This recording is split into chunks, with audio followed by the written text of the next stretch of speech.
There's nothing easy about having a lot of actual cash money, particularly if your job description is something other than armored car driver. If you sell drugs, extort cash from socialites, or happen to be running an international cartel funded by Colombians and protected by Russians, or just happen to be a grifter with a way with women, you still need to find a place to keep your money other than the bank. Because a million actual dollars weighs a ton. Literally. You get $1 million bills, they will weigh a ton. You get your $1 million broken down into hundreds, it's only 20 pounds. You still need to find a way to pay your bills. So you have to clean that money, get it into the system so that you can live. Because even if you're a malicious crime lord or evil genius, you probably still have cable, water, power, and HOA fees to take care of at your secret hideout, which usually is just a very large home in a master planned community, since underground layers, hollowed out volcanoes, and bases on the dark side of the moon have become harder and harder to come by. But beyond that, if someone hands you a check for $1 million, you can't just deposit it and you can't just cash it. Fortunately, Miami is only a puddle jumper away from the Caribbean, where illegal banking is practically a spectator sport. Or if you're really industrious, you can go on a run from the Caribbean down to Guyana, where money laundering and the drug trade make up a sum close to 50% of the country's economy.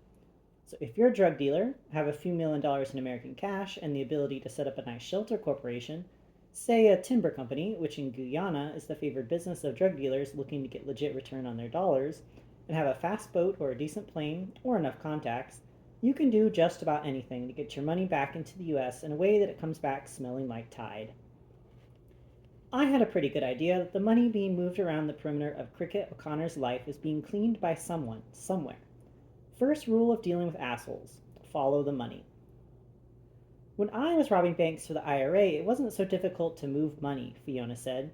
I'd gone to her condo in the marina after meeting with Cricket, and Sam went off to do a little snooping. I filled Fiona in on the details, plus some of my suspicions, and then sat at her kitchen table and thumbed through a stack of society magazines that Cricket O'Connor had given me earlier in the day, hoping to catch a glimpse of the man she called Dixon Woods in the background of someone else's photo spread, since she told me the two of them had made the scene whenever he was in town. The scene looked to be something like the senior prom, but with elaborate ice sculptures instead of balloon art and no one under 55 to be found, but in pretty much the same gaudy outfits. While Fiona cooked a Persian dish that had a lot of onions, peppers, and lamb in it, and that smelled vaguely like the month I spent living above a cafe in Iran a few years back, I also tried to figure out how to approach the whole Natalia issue. I hadn't told Fiona about Natalia yet, knowing that it would be the sort of thing that would probably cause her to purchase guns for her own personal use, and I wanted to control that situation for as long as I could. You walked in, Fiona continued, her voice downright wistful, shot a few people in the knees, locked a few others in the vault, and then took what you needed. You drove down the street, ran up the stairs of the flat, dumped the money out on the bed, rolled around a bit, and then went out for a pint. A simpler time, I said. The magazine I was reading, and by reading I mean flipping through with a growing unease, was something called Palm Life, a magazine dedicated to, according to the slug line on its masthead, the good life and golden years beneath the palms. There weren't any actual stories in the magazine, just elaborate photo spreads with a descriptive paragraph about who was in the picture and why those people were, I guess, living the good life beneath the palms. Tell me something, Fee. What is the allure of being 70 and wearing a tiger print miniskirt? Being trashy isn't just for young women anymore, Michael, she said. Fiona set a plate of sizzling vegetables and meat in front of me and took the magazine from my hands. You could do quite well in this world. Find yourself a refurbished wife and just stand by her side while she gets her picture taken.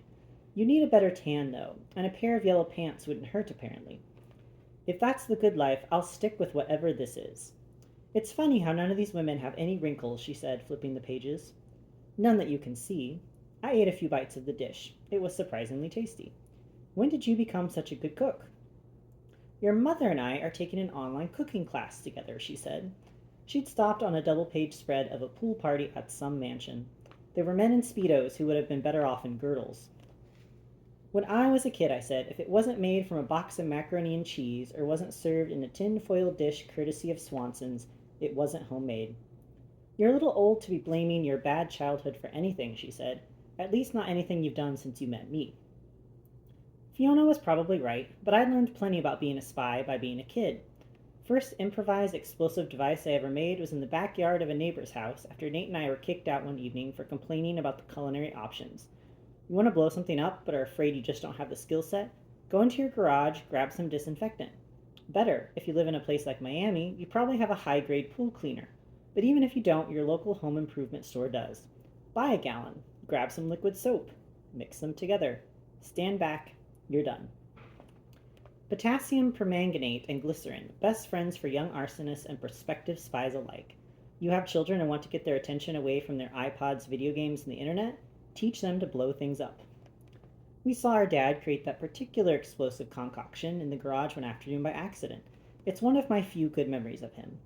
Anyway, it taught me how to make things go bang during a bad situation. Which got me thinking about Dixon Woods again. I had to figure out a way to draw him out, get close enough to him to figure out where the money was, or where it had gone, and why he needed it in the first place. I figured if he just wanted a quick score, he could have had one. Coming back for more, getting married, all that, it screamed of intricacy. Greed was one thing, but this kind of personal involvement was something different. You say you're doing something online with my mother, I said. Online, offline, we are getting very close. Fiona was already working through another issue of Palm Life, this one with a picture of Priscilla Presley gracing the cover. She sat on the hood of a Bentley beneath a headline trumpeting a charity called Hound Dogs for Humanity. Fiona flipped a page, and I saw her eyebrows rise in actual surprise, rare coming from Fiona. She slid the magazine over to me. How do you dance when you're hooked to an oxygen tank? Slowly, I said. In the foreground of the photo, a man in pink gabardine slacks and matching liver spots was doing a kind of palsied shimmy alongside his tank and a girl. She wasn't a woman, at least not in the conventional sense, particularly since her most prominent parts didn't look much older than toddler age, in a tight black dress and about $250,000 in diamonds. But that wasn't what Fee was surprised by. In the background of the picture was a woman who looked a lot like Cricket O'Connor doing a shimmy of her own, but the man she was dancing with was blurred by movement. The paragraph beneath the photo indicated that it was taken during a fundraiser for literacy, held at a nightclub called Love/Blue. Not a lot of things that happen in Miami make sense when you look at them directly.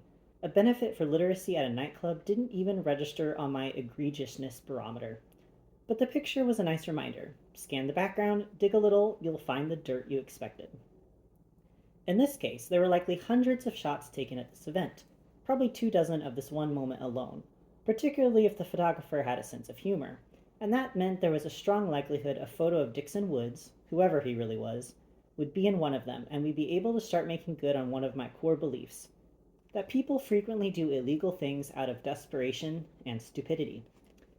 It was clear Dixon was desperate for money, and that whoever he'd screwed was desperate to get their money back too, but it was also clear Dixon was stupid in a very basic way. He made poor, sloppy decisions, and that meant he was probably already juicing someone else like he had juiced Cricket, or was about to. Figuring out what the hell he looked like would be a good start. Cricket's description of him, tall, wavy brown hair, brown eyes, a little thick in the middle, a very hairy chest, and a body like Sam's, boiled him down to about 3 billion men. Not a good statistical control. Nevertheless, Sam was going to spend the afternoon checking a bit more deeply into Dixon, though we both knew that it was unlikely to lead us anywhere directly related to Cricket's problem. We also knew that to know Dixon Wood's name in the first place meant that whoever was pulling this grift knew more than he should. It was a level of the game we didn't impart to Cricket. I figured it could wait. First, we had to figure out who we were dealing with. I told Fiona that I thought it would be nice if she used her online time, in between her learning annex classes with Mom, to create an enticing profile on one of the single support groups Cricket had originally used, a plan she immediately embraced.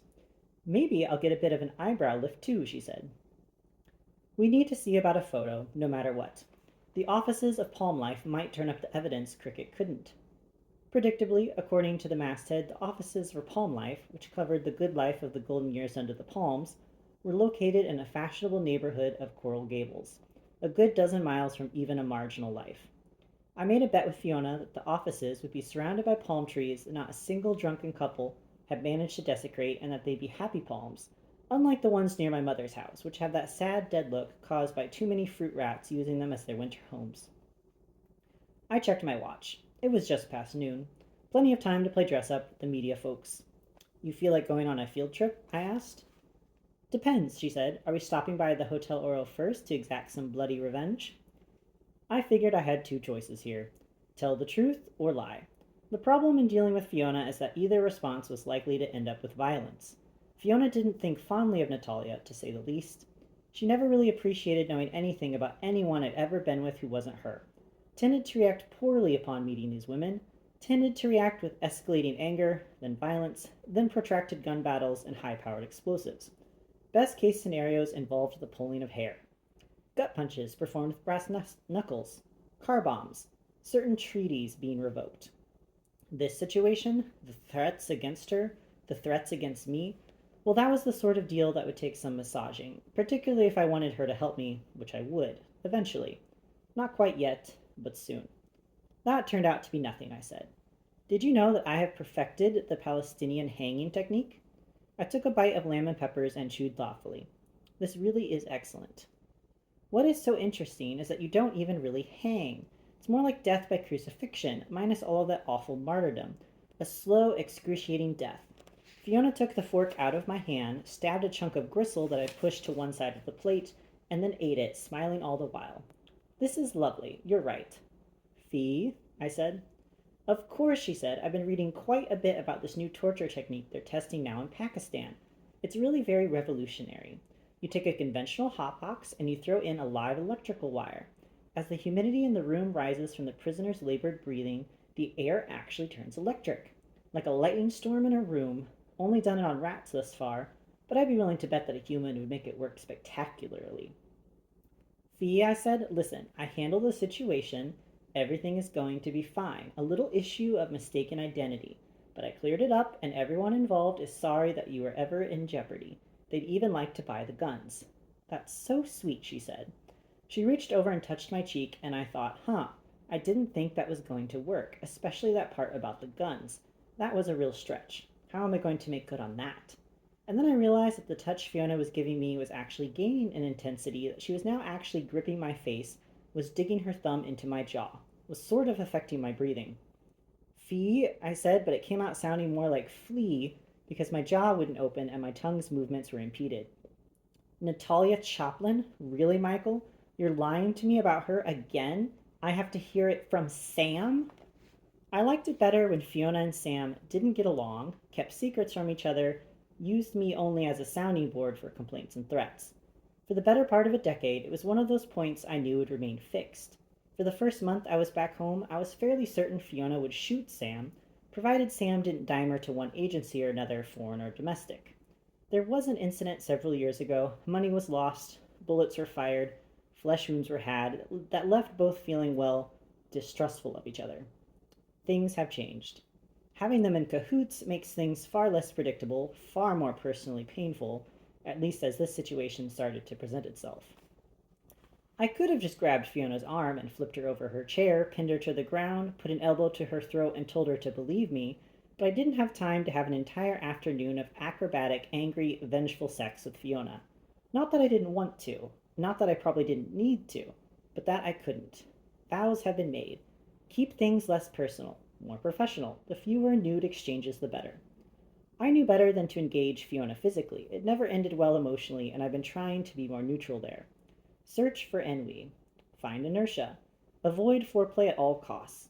And fighting with Fiona was better than a dozen roses, diamond earrings, and a steak dinner combined. I was going to tell you, I said. It came out sounding a lot like I was going to kill you, so Fiona let go of my face. An expression of eager anticipation glossed over her. I swiveled my head around and reset my jaw.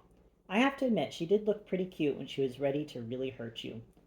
First, I said, I want to remind you that when Natalia and I had our summit, you and I were not you and I, and that you and I are not you and I. Oh, yes, I recall, she said. That was one of your sabbaticals. She picked up my plate of food, which I wasn't finished with, walked over to the sink, and scraped it all into the garbage disposal.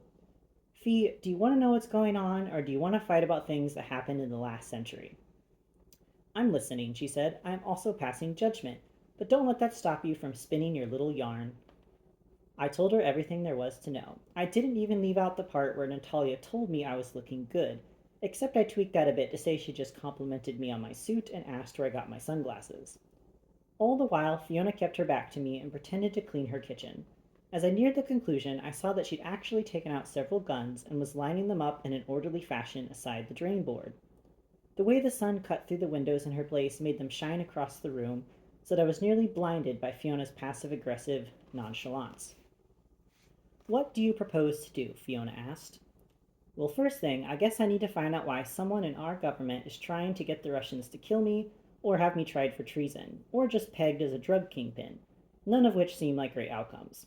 And then figure out how to get Natalia to accept that I haven't done what I'm accused of. And then, if all else fails, see where to get my hands on whatever vid she's in for. Or, I paused and thought about it. Or I guess I figure out how to get rid of her. This brightened Fiona's mood considerably. Why don't we just jump to the last choice? I explained again to Fiona this was a person with kids, with a husband, with a life, that I couldn't just leave a trail of bodies around me wherever I went. Plus, I had the impression that Natalia had changed, at least incrementally. I told Fiona when I said get rid of her, I didn't mean via a bullet to the back of the head and then a watery grave. I envisioned a threshing machine, no bullet at all, very little residual evidence. The truth was that I was prepared to do what I had to if she came at me, or my family, or Sam, or Fiona, again. Let's see where the Gandhi approach takes us first. It's nice you could have such humanistic feelings for a person who would have had me killed had I not been 10 times more intelligent than she is, Fiona said. Does she still have that awful hair? I recall her having awful hair and a very sinewy body, or at least that's how she looked through my rifle scope. Terrible hair and truly repugnant taste in men. When you're planning to infiltrate a hostile environment, it's important to take into consideration important factors: topography, weather, special equipment needs, disposition of the enemy, need for air support. You want to know the mindset of the people you'll be dealing with so that you won't be surprised by the choices and logic they make. You want to know how to escape if everything collapses. You want to avoid Coral Gables. Specifically, the Alhambra Plaza, home to a pink stone Hyatt Regency and a complex of high-end office spaces and busy courtyards designed to make you feel like you're in Italy on the muggiest day in history. Coral Gables was one of the first planned communities in Florida, which means there are plenty of places for tourists to walk around with wall-eyed wonder at the shops and restaurants, for college students from the U to ride their bikes drunkenly down the wide paseos, and for four-way stops that bottle traffic while drivers consult their maps. A simple clue: home is to the north. When you hit Canada, stop. Palm Life's offices occupied the top floor of the Alhambra Plaza and were a testament to the power of pink. Pink marble on the ground, pink sofas and chairs, all stuffed to the point of cotton explosion, in the lobby. Pink roses and towering vases placed in every corner. If I followed the receptionist home, I'm sure she'd have a little pink house. As it was, she was young, beautiful, lithe, and tanned to the point of crispness. I suspected that her name was probably Star too, and that if I looked over her resume, it would indicate a booming career updating her MySpace page and a degree in Facebook. Unlike the reservation clerks at the Oro, the receptionist here was actually allowed to sit behind a desk, albeit one made of pink marble too. There were back issues of Palm Life fanned out around her, but I noticed she had an issue of US open on her lap. Didn't anyone read Soldier of Fortune anymore? Can I help you? She asked. I noticed she had her fingernail pierced. Very classy. Yes, I said. I'm Jay Gatz, and this is Daisy Miller. We have an appointment with the photo editor concerning our upcoming charity event. The receptionist raised her ears and eyebrows up at the same time. I guess the look she was going for was surprise, followed by deep thought. It was a neat trick. If only more Cocker Spaniels could do it, the world would be a different, more introspective place. Why do I know your name? She said to me. He's exceptionally rich, darling, Fiona said. He's in your magazine nearly every month. Maybe you don't recognize him without his oxygen tank. This seemed to satisfy the receptionist. She made a few clicks on the computer and then picked up her phone and called someone, presumably the photo editor. Before we'd left Fiona's, I'd checked the masthead and hadn't found a single person listed in that capacity. I figured, best case scenario, we'd get an editorial assistant who'd just give me whatever I asked for. Worst case scenario, Fiona would hold the entire place under siege and I'd get whatever I asked for. I was hoping for a little uncontested middle ground. Hi, James. I have Jay Gatz and... The receptionist pulled the phone away from her mouth and whispered to Fiona, I'm sorry, what was your name? Daisy Miller, Fiona said. It didn't matter. The receptionist was already back on the phone. Someone here to see you about their charity event. The receptionist nodded, scribbled something down on a post-it, made a he's so crazy face at Fiona, just two girlfriends sharing the moronic intricacies of the male sex with each other, and then hung up. James says he doesn't have you down in his crackberry, but since it's you, Mr. Gatz, he's happy to get you in. She ripped off the post-it and handed it to me. That's Mr. Demon's office number. His name isn't on the door yet. What happened to... I began. Gunther bailed to a younger skewing magazine in Dallas. Said that was going to be the next hot place. Lots of clubs and stuff. Did you know that Lindsay Lohan bought a place out there? It's about to jump off. Darling, Fiona said, don't you own an oil field there? Two, I said. Oil is cool, the receptionist said. Like black gold, I said. The receptionist got up and walked us over to a 12-foot tall smoked glass door and flashed an ID card to unlock it, and held it open as we walked past. Used to be the only places with decent security actually had something to protect. What were they protecting here? The good life? I just love your nails, Fiona said, tapping her finger on the ring dangling off the girl's right pinky. That style is ready to jump off. James Demon's office was decorated in bekins, boxes stacked up in every corner, a desk covered in packing popcorn, but the walls were covered in framed covers of Palm Life, some dating as far back as the 80s. The weird thing about the 1980s is that even though that's when I grew up, I don't actually remember everyone looking like they'd just been cut out of a Nagel painting. I also don't remember seeing so many people wearing shoulder pads, but there they were. You'll have to excuse the mess, James said. He'd taken a seat behind his desk in a leather chair that looked brand new after he cleared a spot for Fiona and me on an equally pristine-looking sofa, but kept getting up and moving around. Less nervous twitch, more Red Bull. I'm still unpacking. Crazy move. I'm going to get these photos down, too. We're really changing the whole image of the magazine. Embracing the now.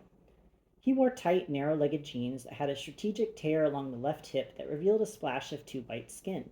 Of all the things not to be pink. He had on a black and silver pinstripe shirt that was unbuttoned one button too low and revealed a clammy-looking chest completely devoid of hair. His office smelled like an eighth-grade dance. Too much cologne, nebulous sexuality. Where are you down from? I asked. I wasn't trying to sound like Jay Gatz, but it was working for me, so I figured I'd write it. Plus, I've always wanted to use down in that way, but always felt like it wouldn't come off unless I had a sweater tied over my shoulders or a sailor's cap on my head. Across, technically, he said. I was working for a magazine in La La Land. Thought I'd give the right coast a try. When he said right coast, he made an air quote gesture with his fingers. I had an offer to roll in, air quote, the Hampty Hamps, another shot in, air quote, Hotlanta, had another chance to go to, air quote, Vegas, baby. Here he laughed because that's what guys like James Damone do. They laugh when they say Vegas, baby, but in the end it's all about South Beach, being present in the moment. I expected that at any moment he'd refer to New York as the apple, Paris as the city of light, and Beirut as the Paris of the Middle East, and that he'd use air quotes each time. I also expected that if we somehow got back to his job in Los Angeles, he'd drop City of Angels and Tinseltown in the mix, as if La La wasn't enough. If he managed to work his way to Reno, being the biggest little city in the world, I was going to throw him off the building. Yeah, I said. I had to gather myself a little. The air quotes had me dizzy. Listen, Daisy and I appreciate your time. Gunther was always so helpful, and we've had such a great relationship with the magazine over the years, and so I hope you could do me the smallest favor. Mr. Gatz, I'm happy to do anything you need. It's just an honor to meet you. I'm a fan of all that you do, he said. And even though we're changing the direction of the rag, we'll always have space for you and your... James stopped mid-sentence, as if he wasn't quite sure where he was going in his conversation with me, which was possible since he had already professed to being my fan. He looked at Fiona. He looked back at me. Had some cosmic convergence, continued on. And your, air quote, lady, air quote, as long as I'm in charge of the art. Though candidly, we're going to be moving more toward a photojournalism vibe, toward a feeling of... He started searching for words again, but I was afraid he was only given to one cosmic convergence a day. My sense being that James Demon only knew about 150 independent words, and the rest were catchphrases. Being present in the moment, Fiona suggested. James Demon snapped, as in he actually started snapping. Yes, yes, yes, that certain pâté de foie gras you just can't find in any other magazines out here. Gritty, real, that's where I'm headed with Palm. Wonderful, I said, and I meant it, so I put air quotes around it to let James know we were of the same mindset. Stunning, Fiona said. Fiona turned and gave me a coy glance that, in the past, has meant that the fuse is lit and we have 20 seconds to get out of the building before it comes crashing down around us. I figured it was more of an interior fuse in this case, so I said wonderful again, because if James Demon truly hated everything that had come before his arrival, and I suspected his stay would be short enough that he'd probably want to hold on to the boxes, lest he announced that anyone or anything else had a pâté de foie gras, he probably would have no problem whatsoever letting me look through the photos of Cricket O'Connor tripping the light fantastic for literacy. In fact, I suspected that if I said tripping the light fantastic, he'd start snapping again, which was something I wanted to avoid until I really needed it, as an idea was beginning to take shape in my mind about how I might use someone of James Demon's particular skill down the line. If he wanted gritty, realistic, present in the moment shots of South Beach's glitterati, I thought there'd be some opportunities for us both to benefit. About that favor, sport, I said. Anything, Mr. Gatz. Once you've infiltrated a hostile enemy environment, the best way to find out if anyone cares about anything is to be as general as possible. Have specifics ready in case the conversation should devolve, but on the strong chance you're dealing with someone who clearly only has eyes for themselves, which in the civil world, or the world not possessed by top secret documents, locations of missing nuclear warheads, stashes of drugs and guns, is the majority of the population. All you'll need is earnest banality rendered in the blandest colors. There was a benefit we attended last year, and Daisy just adored the ice sculpture. We were hoping we might take a look through your file photos, perhaps make a copy or two, so that Daisy can show it to an artist she has in mind for our own event. I reached over and put my hand on Fiona's to let James know this was all her fault, that we were just two guys who knew that when our ladies wanted something, well, we did what we could. What was the gig? The gig. I wondered if I was on camera somewhere. A fundraiser for literacy held at Love/Blue, I said. Yeah, James said. What month was that? May, Fiona said. May, and they had an ice sculpture, James said. He shook his head like he was trying to get water out of his ears. Crazy. James gave us both an incredulous smile. Tell you what, I said. I was pretty much done being Jay Gatz. Why don't you go get that magazine, figure out where you keep the photos, and maybe bring me and my lady a bottle of water? A yogurt wouldn't hurt, but I figured I shouldn't push it. Not that James Demon would feel the push. He wouldn't have known if I broke two of his ribs. He'd just keep on keeping on. I added please, however, just to be cordial. Hey, paste probleme, Mr. Gatz. James stepped outside his office for a moment and came back in with the issue in hand. A moment later, an assistant walked in with water for both of us. I wasn't thirsty, but I liked asking James to get us water. Yeah, he said. He had the magazine open and was scanning each page, commenting page by page. Lighting was all wrong, can't tell if it was a party or a funeral. Too many saggy baggies. Gunther, always an f-stop off. James, I said. Sport. That favor. The pictures. An hour and 40 minutes later, we found what we were looking for. James Demon was long gone, as even he had quickly tired of our patter as we sifted through the photos. I said sport at least 12 times. Fiona used darling as a verb, noun, and adjective, sometimes in the same sentence, and left us in the art morgue after the first 5 minutes, saying he had to get back to the renovation of the moment. I told him I'd be in touch. Fiona kissed him on both cheeks. He sent in his assistant with coffee and even more bottled water. It was like being on vacation. After searching through contact sheets and stills filled with photos of young women dancing with old women dancing with young men dancing with old men, and young men dancing with other young men, all in the name of literacy, and it appeared very shiny clothing, we finally found a photo of Dixon Woods and Cricket O'Connor. It wasn't from the original photo in the magazine that first drew us into the office of Palm Life, but one that was taken as the guests were first arriving at the event. There were actually 4 photos taken of the couple, all a millisecond apart. In the first photo, Cricket and Dixon can be seen holding hands and looking straight ahead, but already Dixon's hand is rising up to cover his face. By the last photo, he's fully concealed. There isn't a single shot of his entire face, but rather 4 shots of his face in varying degrees of cover. You can piece these together into a headshot? I asked Fiona. Easy, she said.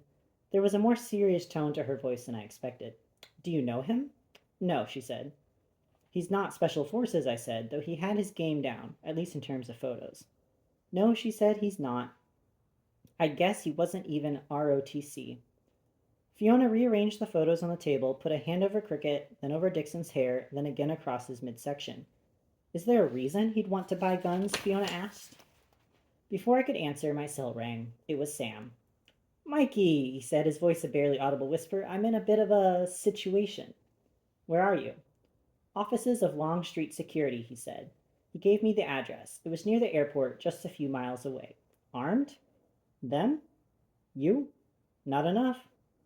I checked my watch. We'll be there in 15 minutes. At the gate, if they ask, tell them you're with Chaz Finley, Sam said. That's two Z's.